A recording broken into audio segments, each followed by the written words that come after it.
Good morning friends. In my previous class, I discussed about mental retardation, and in this class I will start from the topic eating disorder. Under eating disorder, there are mainly two diseases coming: anorexia nervosa and bulimia nervosa. So first I will discuss about anorexia nervosa. So anorexia nervosa is an eating disorder characterized by some clinical features. Those clinical features are: it occurs much more often in females as compared to the males. There is an intense fear of becoming obese. This fear does not decrease even if body becomes very thin and underweight.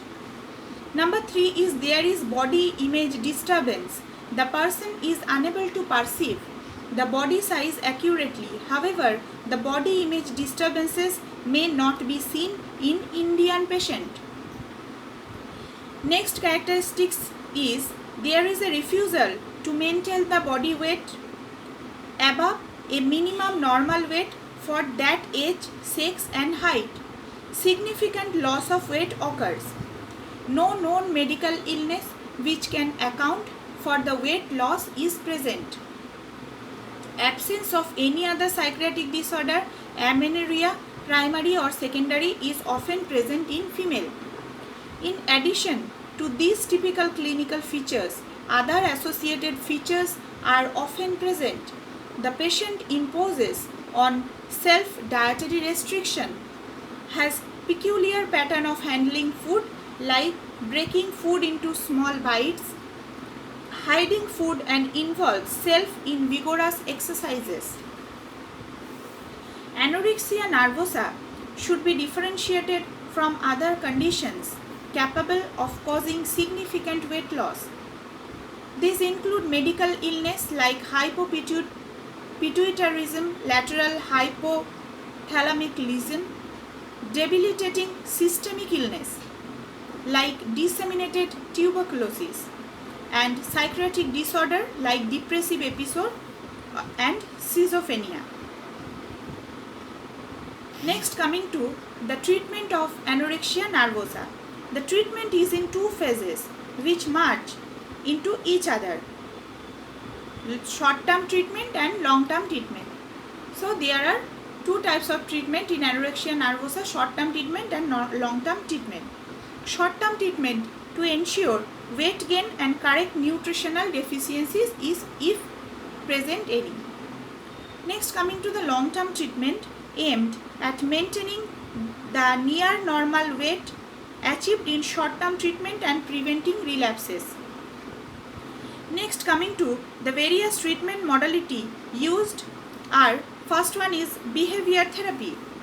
This is based on providing positive reinforcement and at times negative reinforcement contingent on weight gain by the patient.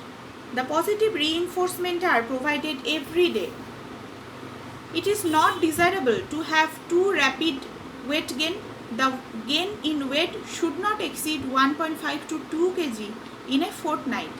As patients are unable to take a large meal, especially in the initial part of treatment, it is advisable to give more number of meals, usually about 6 per day.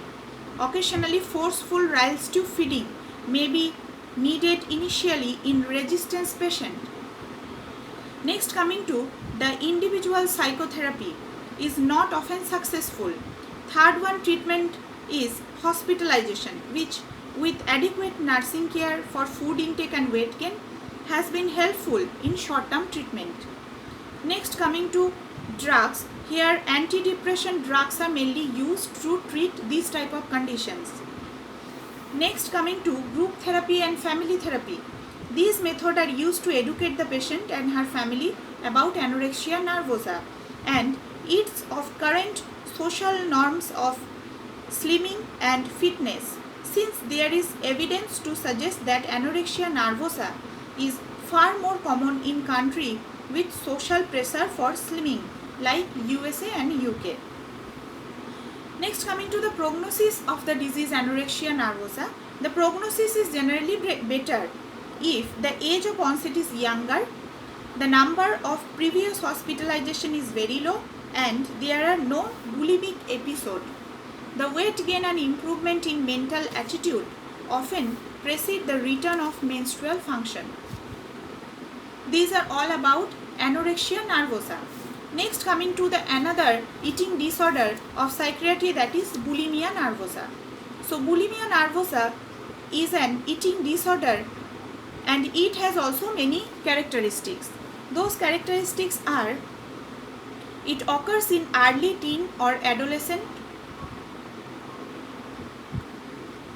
There is an intense fear of becoming obese.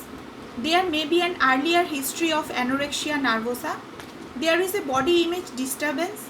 The person is unable to perceive the body size accurately. There is a persistent preoccupation with eating and an irresistible craving for food. There are episodes of overeating in which large amount of food are consumed within short period of time. There are attempts to counteract the effects of overeating by one or more of the following: self-induced vomiting, purgative abuse, periods of starvation, and use of drugs like appetite suppression. No known medical illness is present which can account for the disorder. Absence of any other psychiatric disorder is also present in this type of case. Next, coming to the treatment aspect of bulimia nervosa. The various treatment aspects are: first one is behavior therapy, same as anorexia nervosa.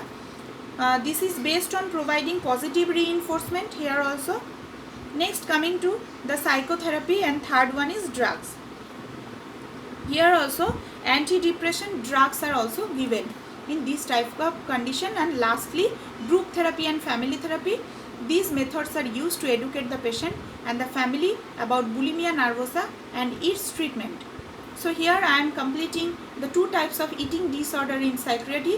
One is anorexia nervosa and second one is bulimia nervosa. Thank you. Follow my next class for new topics.